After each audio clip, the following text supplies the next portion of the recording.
आप सभी का हमारे वीडियो में स्वागत है। और आज के वीडियो में हम आपको बताने वाले हैं कि फार्म आजीविका यानी कृषि सखी की जो नौकरी है, इसमें 5वीं से 12वीं पास तक के लिए लिखा हुआ है कि महिलाएं आवेदन कर सकती हैं और कौन दीदी फार्म भर सकती है, कौन नहीं। इसके कुछ रूल हैं, कुछ ऐसी जानकारी जो बहुत इंपॉर्टेंट है और आपको जानना बहुत ज़रूरी है। तो आज के इस वीडियो में आपको जानने को मिलेगा कि फार्म आजीविका या कृषि सखी का जो नौकरी आई हुई है समूह में नई, उसमें आवेदन करने के लिए कौन सी महिला पात्र है और कौन सी महिला नहीं पात्र है। महिलाओं के लिए क्या क्या पात्रताएं होनी चाहिए और क्या क्या योग्यताएं होनी चाहिए, और इसके बारे में डिटेल में मैंने जानकारी दी है और वो वीडियो मैंने पहले ही अपलोड कर दी है। उसका लिंक मैं नीचे डिस्क्रिप्शन में दे दिया है, तो लिंक पे क्लिक करके उस वीडियो को ज़रूर देख लीजिएगा। बहुत इंपॉर्टेंट जानकारी उसमें है। और साथ ही ऊपर आई बटन में भी लिंक मिल जाएगा, लास्ट में एंड स्क्रीन पर भी मिल जाएगा। आज की वीडियो शुरू करने से पहले छोटी सी रिक्वेस्ट है, वीडियो को लाइक ज़रूर कर दीजिए। चैनल को सब्सक्राइब अगर अभी तक नहीं किया है तो सब्सक्राइब करके बेल आइकन को प्रेस करके ऑल पे क्लिक कर लीजिएगा, ताकि ऐसी इंपॉर्टेंट जानकारी की वीडियोज़ आपको लगातार देखने को मिलती रहे और आपके पास नोटिफिकेशन लगातार पहुँचता रहेगा।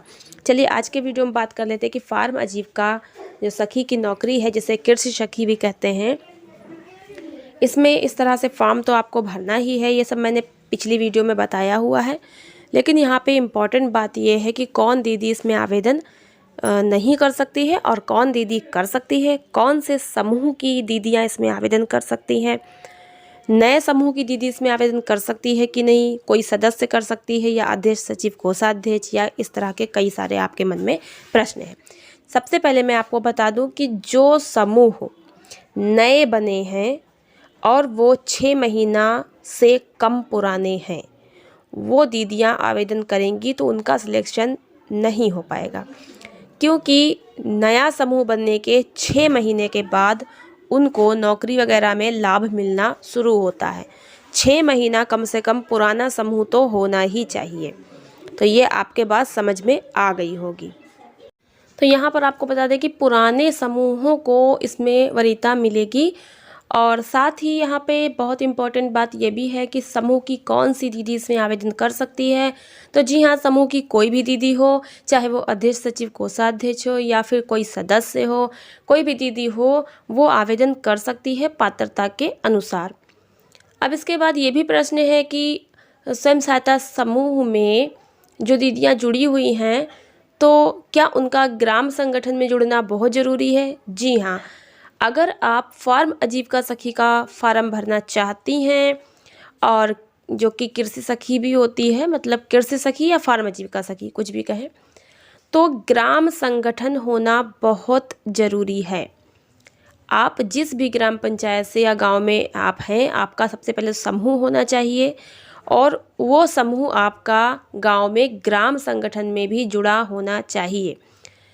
कम से कम एक गांव में जब 5 समूह बन जाते हैं और 6 महीना पुराने अच्छे चलते हुए होते हैं, सक्रिय होते हैं, जागरूक महिलाएं होती हैं, फंड वगैरह जो है पहला वाला आ जाता है, उसके बाद ग्राम संगठन भी बनता है और ग्राम संगठन में वो 5 समूह जोड़कर एक संगठन बना दिया जाता है।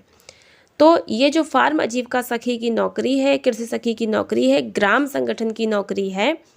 ग्राम संगठन की पदाधिकारी के अंडर में काम करेंगी, तो ग्राम संगठन होना बहुत ज़रूरी है और साथ ही आपका समूह ग्राम संगठन में जुड़ा होना बहुत ज़रूरी है। कभी कभी हमारे गांव में ग्राम संगठन मान लीजिए बन जाता है, लेकिन कोई एक आधा समूह जो है वो उसमें नहीं जुड़ता है, और ग्राम संगठन में जुड़ने के लिए हम लोगों को अंश पूंजी जमा करनी पड़ती है। 110 रुपया एक दीदी का जमा होता है। अगर समूह में 10 दीदी हैं तो सभी दीदी का 110 रुपये के हिसाब से ग्राम संगठन में पैसा जमा होता है, और वो सब दीदी का नाम ग्राम संगठन में जुड़ जाता है। तो ग्राम संगठन में यदि आपका नाम नहीं जुड़ा है तो सबसे पहले आप अपना अंश पूंजी जमा करके ग्राम संगठन में नाम जरूर जुड़वा लीजिएगा, और उसके बाद ही आप आवेदन करिएगा तो आपका मान्य होगा। अब यदि किसी गांव में ग्राम संगठन बना ही नहीं है और वहां समूह बने हुए हैं, तो क्या फार्म आजीविका सखी का आवेदन कर सकते हैं? जी नहीं। अगर ग्राम संगठन नहीं बना है तो ये वाले आवेदन आपके यहाँ नहीं होंगे, क्योंकि फार्म आजीविका सखी या कृषि सखी के आवेदन के लिए ग्राम संगठन होना बहुत ज़रूरी है। यदि आपके यहाँ समूह 6, 7, 8, 10 महीना पुराने, साल भर पुराने 5, 6, 7 समूह बने हुए हैं, तो आप ब्लॉक पर बात करके ग्राम संगठन अपने गांव में बनवा सकते हैं। और जहाँ जिस गांव में ग्राम संगठन बने होंगे, ये वैकेंसी उसी ग्राम संगठन में आएगी ताकि समूह की महिलाएं उसमें आवेदन कर सकें। तो आपको ये समझ आ गया होगा कि फार्म आजीविका सखी या कृषि सखी या पशु सखी किसी भी प्रकार की जो नौकरी है, ये जब आएगी तो वहीं आएगी, उन्हीं समूहों के लिए आएगी जिनके ग्राम संगठन बने हुए हैं। ग्राम संगठन नहीं बना है तो ये नौकरी वहाँ नहीं आएगी और वो समूह आवेदन नहीं कर पाएंगे। साथ ही आपको बता दें, जो भी दीदी इसमें आवेदन करने वाली हैं, तो मुख्य जो पात्रताएं हैं वो 5वीं से 12वीं बताई जा रही है। बाकी आपके ब्लॉग पर ही सही जानकारी मिल जाएगी कि मिनिमम कितना पढ़ा लिखा मांग रहे हैं।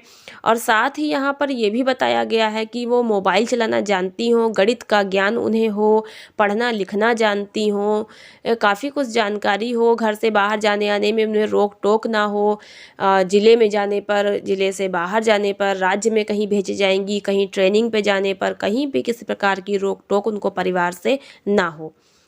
मानदेय की अगर बात कर ले तो इसमें महीने का 1200 या 1500 मानदेय लगभग होता ही है। बाकी अधिक जानकारी आपको और वीडियोस में मिल जाएगी, क्योंकि मैंने इस तरह की वीडियो पहले भी अपलोड की है, चैनल पे जा कर के उनको देख लीजिएगा। और मानदेय इनका भी फिक्स नहीं होता है, जैसे काम के हिसाब से इनको मानदेय मिलता है। क्योंकि इनकी जो है, जो कृषि सखी आजीविका सखी हैं, जब ये चयनित हो जाती हैं तो इनका कहीं ना कहीं जो है ट्रेनिंग होती रहती है। सरकार के द्वारा विभिन्न योजनाएं जो है चलाई जाती हैं फार्म आजीविका के लिए, और उसकी लगातार इन लोग की ट्रेनिंग वगैरह होती रहती है। सरकार के द्वारा ट्रेनिंग करवाई जाती है। ये ट्रेनिंग पे जाकर सीखती हैं और वहाँ से आकर अपने समूहों में और गाँव में बताती हैं। तो ये जो है कृषि सखी या फार्म आजीविका सखी एक बहुत बड़ी जिम्मेदारी है, महत्वपूर्ण भूमिका है गाँव के लिए। तो अगर आपको ये कार्य करना है तो इसमें आवेदन करने के लिए सबसे पहले तो यही बात है कि आपके पास अपना एक पर्सनल खाता भी होना ज़रूरी है। पर्सनल खाता आपका होना चाहिए, बैंक में खुला नहीं है तो खुलवा लीजिएगा, ताकि जब ये फॉर्म आवेदन होना शुरू हो जाए आपके यहाँ तो आप इसको जो है फॉर्म भर सकें। और साथ ही आपके पास अगर डॉक्यूमेंट कंप्लीट नहीं है तो वो सब करके रख लीजिएगा। समूह में इस प्रकार की नौकरी आती ही रहती हैं और बहुत सारी जानकारी हम वीडियो के माध्यम से आप सब तक पहुंचाते रहते हैं। तो फार्म आजीविका सखी को करना क्या होता है, ये खेती और किसानी से जुड़े हुए कार्यों को बढ़ावा देने के लिए और खेती किसानी से जुड़े हुए सरकार की विभिन्न योजनाओं को गांव तक पहुंचाने का कार्य करती हैं। क्योंकि गांव के सभी लोगों को जागरूक करना, विभिन्न योजनाओं से लाभान्वित करना, इसके लिए फार्म आजीविका सखी की आवश्यकता होती है। तो आशा करती हूँ आज के वीडियो में आपको बहुत कुछ जानने को मिला होगा। नेक्स्ट वीडियो में मिलते हैं ऐसी इंपॉर्टेंट जानकारी के साथ। धन्यवाद।